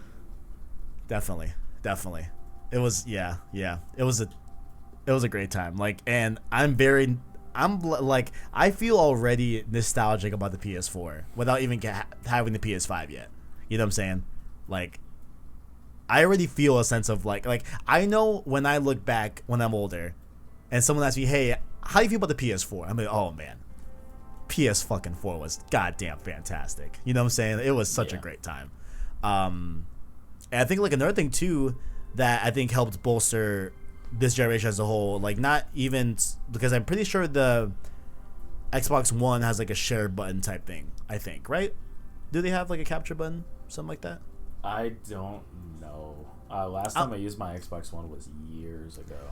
Yeah, I'm going to assume yes, but I don't know, right? But the PlayStation 4 share button, I feel like, was another way of like, just bolstering like gaming to mainstream media, like being able to put up screenshots on Twitter very easily and being able to share clips really easily, you know what I'm saying, and like posting them on Twitter, being able to stream directly from the PS4, like, those are things that not many people use, but the people that use them, that's their only facet to share their games with the community. And like, I just think the overall community, I think, grew a little bit closer with us being able to easily share our experiences. Even the rise of live streaming, which was huge in this generation. You know what I'm saying? Absolutely. Like, I think that was like another reason why this generation as a whole, and of course PS4 being a part of that, like, was so influential overall. I loved it, man. PS4 was fucking great. But I guess gonna have to say goodbye to little homie. Do you have any last thoughts on the PlayStation 4? So long, Space Cowboy. Damn. I'm gonna miss you, bud. I know you're not going anywhere. Like, I'm still keeping you, but I'm gonna miss you, bud. I'm gonna miss turning on that PS4. You know what I'm saying? It is what it is, man. It is what it is. So long, King. I still got you for 13 days, okay? We gotta finish Ghost Runner, maybe play a little Legends, but yeah, this is its swan song. Yeah, it's and technically it's not even really ending per se, because they've said that they're gonna support the console for another 2 years in terms of games. You know what I'm saying? So I mean, the PS4 will still be popping here and there, but it's definitely traditionally the end of the PS4's generation. Yes, yeah, but oh well. Love you, bud. Love you, PS4. You fucking sexy Jet fuck. engine. Especially the Pro with your triple stacks. Oh man. ArachKnight, where can people find you? I'm on the PlayStation Source Discord under the same name, where we talk about any and all things PlayStation games. Just usually whatever we want. Somebody will start a topic, and then everybody kind of hops in and talks about it. Like, if you just want a hello, feel free to hop in. Some of us will say hello. We can talk about some games if you want. All good. Friendly community. I definitely recommend it. I'm not usually a fan of, like, big Discords, but PlayStation Source Discord is something else. Yeah. Like, generally, I feel like it's a really good Discord. Yeah. You know what I'm saying? I feel like it's rare we have problems in there or whatever. Yeah, no, I don't think we ever really have issues. Yeah. There, like, have been, but it's been super fucking rare. Yeah. I am on Twitter at Orlando_Macias, which will be in the description below if you want to see me talk about video games, comic books, and other nerd stuff. But other than that, that's it for me.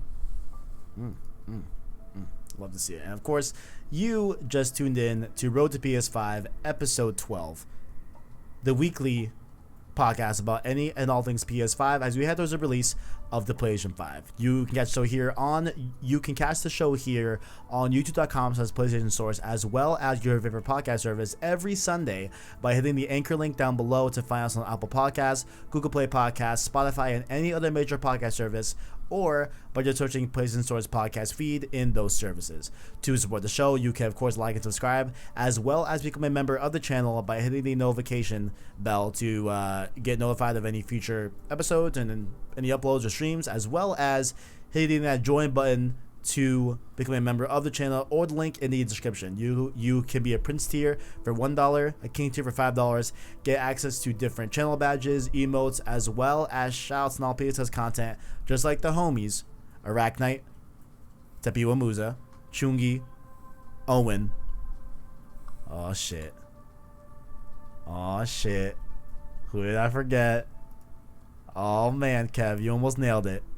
You fucking crashed and burned, my boy. Who did I miss? Caleb Kaiser, motherfucker. Caleb Kaiser, my boy. What's good? Shout out to all the members of the channel. And you can, of course, follow us on other platforms such as Discord and Twitter down below in the description as well. PS4, I love you so much, man. Thanks for all the memories, bro. It's been great. And thank you all for watching. And as always, greatness awaits. Wait, I didn't hear ArachKnight. Hello? I said it. I said greatness awaits right with you. Oh, shit. I've really heard you on Discord. It's cool. Oh, no, you're right. Good. I think next week, guys, we're doing bets episodes. It's going to be exciting.